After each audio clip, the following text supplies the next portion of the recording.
भाई बहन, आज महाकवि कालिदास के बारे में आप लोगों को जानकारी दिया जाएगा। महाकवि कालिदास का जीवन परिचय क्या था, उनका जीवन वृत्त किस तरह रहा, उसी के संदर्भ में आज बात किया जाएगा। महाकवि कालिदास संस्कृत साहित्य के मूर्धन्य विद्वान हैं, जिनके बारे में कहा जाता है अंग्रेजी साहित्य में शेक्सपियर की भांति, हिंदी साहित्य में महाकवि तुलसीदास की तरह महाकवि कालिदास संस्कृत साहित्य के सर्वश्रेष्ठ, सर्वोत्कृष्ट, सर्वोत्तम महाकवि हैं। उन्होंने संस्कृत साहित्य में 7 ग्रंथों की रचना किया, जो अपने आप में अनुपम है, जिसकी समानता संस्कृत साहित्य में अन्य ग्रंथों से नहीं हो पाती। महाकवि कालिदास के बारे में कहा जाता है, पुरा कवीनां गणना प्रसंगे कनिष्ठिकाधिष्ठित कालिदास अद्यापि तत्तुल्य कवेः अभावात् अनामिका सार्थवती बभूव। प्राचीन काल में कवियों के गणना के प्रसंग में कालिदास की गिनती कनिष्ठिका उंगली से शुरू हुई। उनकी समकक्ष दूसरा कोई कवि नहीं मिला, क्योंकि कालिदास की जो श्रेष्ठता थी उस स्तर के कवि दूसरा कोई नहीं मिल पाया। आज भी उनकी समानता न होने के कारण कनिष्ठिका के बाद जो दूसरी उंगली है अनामिका, वो सार्थक हो गई, अर्थात कोई नाम नहीं मिला। सार्थक होने का अभिप्राय है यथा नामो तथा गुणो। कनिष्ठिका उंगली के बाद अनामिका उंगली आती है। अनामिका उंगली पर कोई नाम दूसरा नहीं आ पाया जो कालिदास के समकक्ष हो, ऐसा कोई कवि नहीं मिला। कालिदास ने 7 ग्रंथों की रचना किया, लेकिन अपने किसी भी ग्रंथ में अपने जीवन परिचय के बारे में, अपने जन्म के बारे में कुछ नहीं लिखा है। अन्य कवियों के ग्रंथों के आधार पर, अंतःवही साक्ष्य के आधार पर,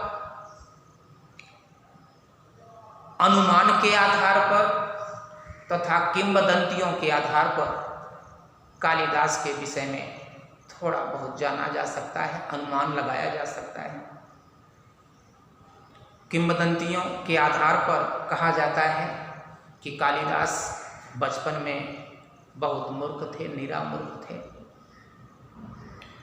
वे वृक्ष की जिस डाल पर बैठे थे उसी डाल को काट रहे थे।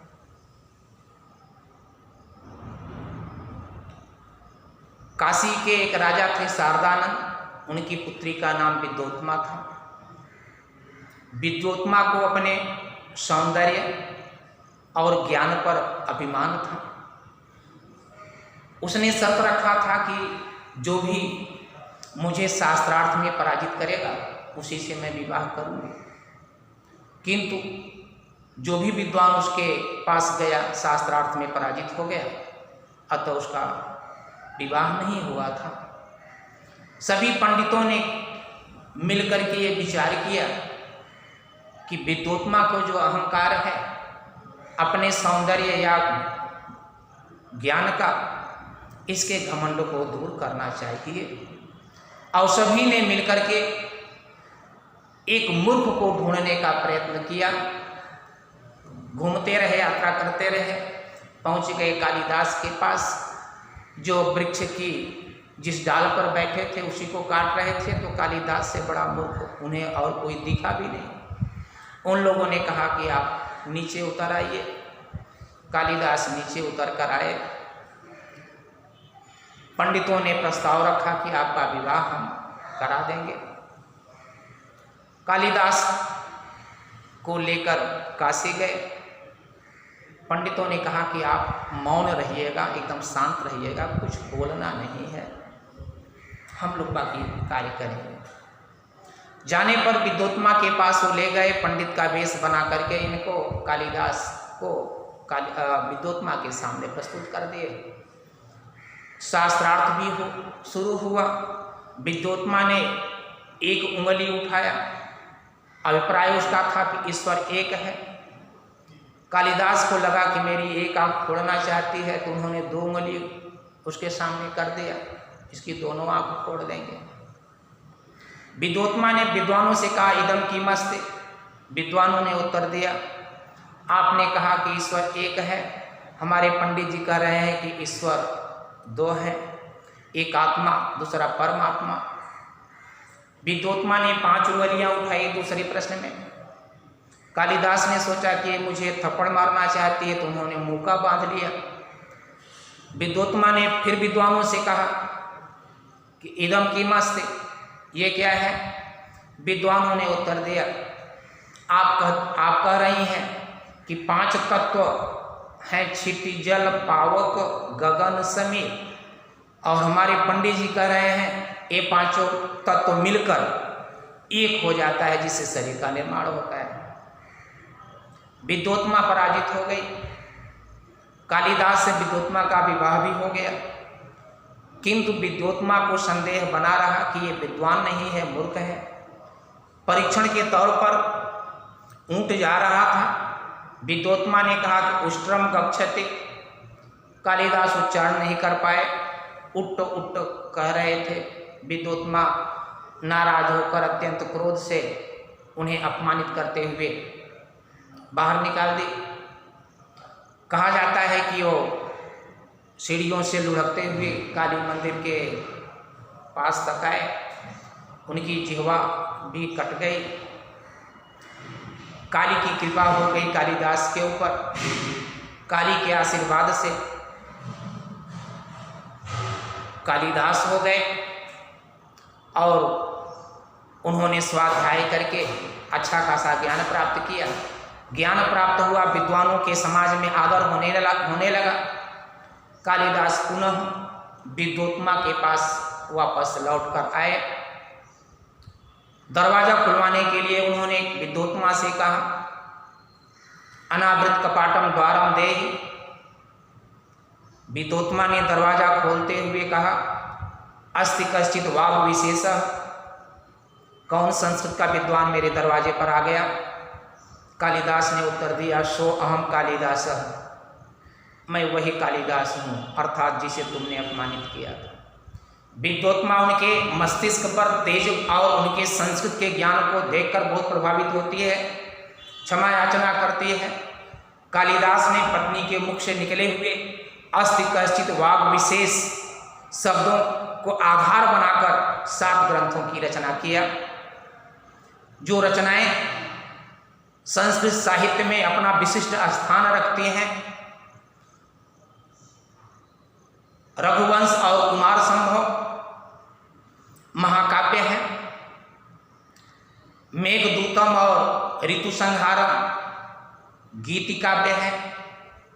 अभिज्ञान शाकुंतलम विक्रमोर्वशीयम मालविकाग्निमित्रम, ये 3 नाटक हैं। एक समस्या और उत्पन्न होती है, कालिदास का जन्म का समय क्या है? इस पर विद्वानों में मतभेद भी है। उनके जन्म के बारे में ईसा पूर्व प्रथम शताब्दी से लेकर 6वीं शताब्दी तक का समय बताया जाता है, किंतु विद्वानों के साक्ष्य के आधार पर यह निष्कर्ष निकलता है कि कालिदास का जो समय है ईसा पूर्व प्रथम शताब्दी, उसका आधार है शुंग वंशीय राजा अग्निमित्र ने विक्रमादित्य की उपाधि धारण किया था।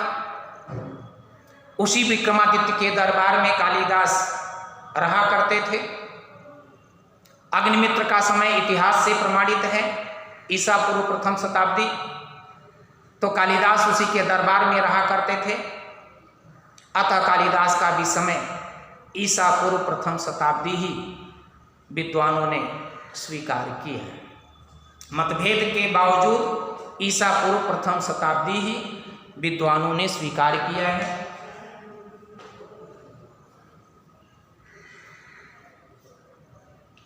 कालिदास का समय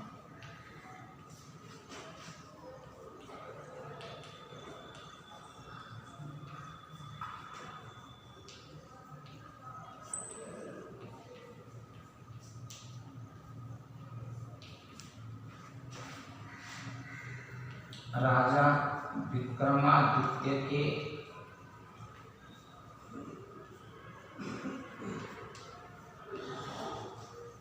दरबारी कवि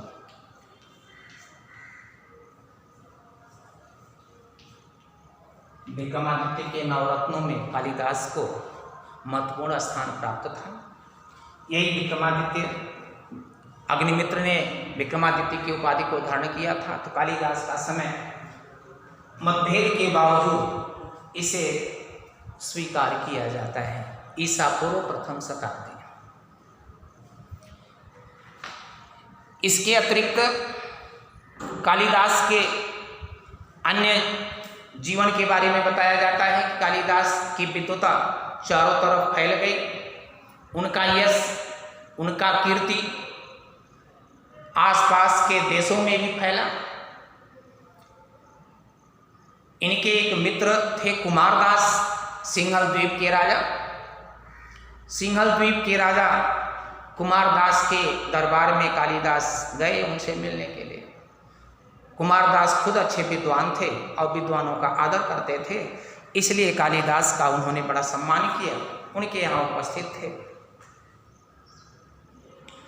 कहा जाता है कि एक श्लोक का पहला चरण पूरा करके कुमारदास ने कहा कि इसका दूसरा चरण जो पूरा कर देगा उसे पारितोषिक दिया जाएगा, इनाम दिया जाएगा। इसी लालच में उनके दरबार की एक वेश्या महाकवि कालिदास के पास पहुंचती है। उनकी सेवा में वो संलग्न थी कि पंडित जी इसको पूरा कर दिए। कालिदास विद्वान थे, उन्होंने लिया, उस दूसरे चरण को पूरा कर दिया और वो वेश्या उसी श्लोक को दिखा करके कुमारदास से पर्याप्त धन प्राप्त की। ये घटना कहीं लोग जान न जाए, षड्यंत्र का पता न चल जाए, इसलिए कालिदास के भोजन में उसने जहर मिला दिया और 50 वर्ष की अवस्था में कालिदास की मृत्यु हो गई। ऐसी किंवदंतियां भी हैं। जो भी हो, इतना जरूर है, कालिदास का समय मतभेद के बावजूद ईसा पूर्व प्रथम शताब्दी प्रमाणित होता है। और इसके साथ ही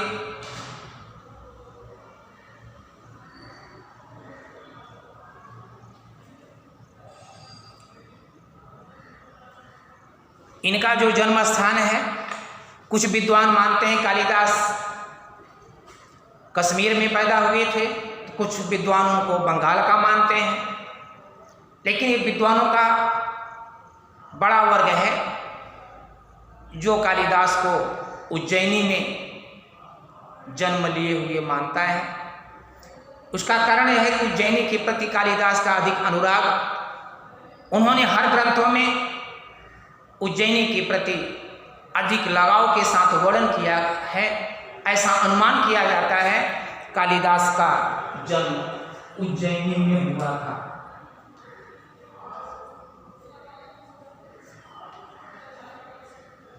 कालिदास का जन्म उज्जैनी में हुआ था, क्योंकि अगर कोई व्यक्ति किसी स्थान विशेष के बारे में सूक्ष्म रूप से वर्णन करता है, अर्थात उस क्षेत्र में रहा है, उसकी जानकारी उसको अच्छी है, ऐसा विद्वानों का वर्ग है जो मानता है कि कालिदास उज्जैनी में जन्म लिए थे, उज्जैनी के रहने वाले थे। इस तरह से कालिदास के विषय में जो जानकारियां हैं, अंततः वही साक्ष्य के आधार पर जो ग्रंथों में मिलता है, उसके आधार पर ईसा पूर्व प्रथम शताब्दी कालिदास का जन्म समय विक्रमादित्य के दरबारी थे, नवरत्नों में प्रमुख थे और इनका जन्म स्थान उज्जैनी है। इन्होंने 7 ग्रंथों की रचना किया है। रघुवंश,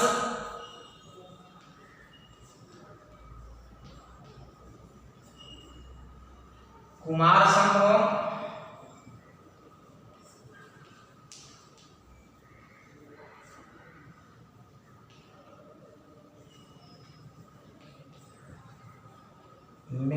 मेघदूतम,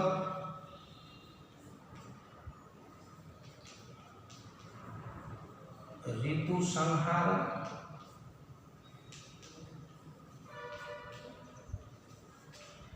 अभिज्ञान शाकुंतलम,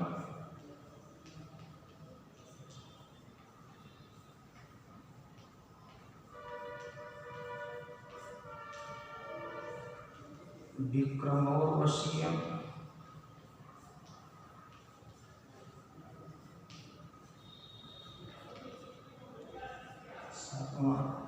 मालविकाग्नि मित्रम।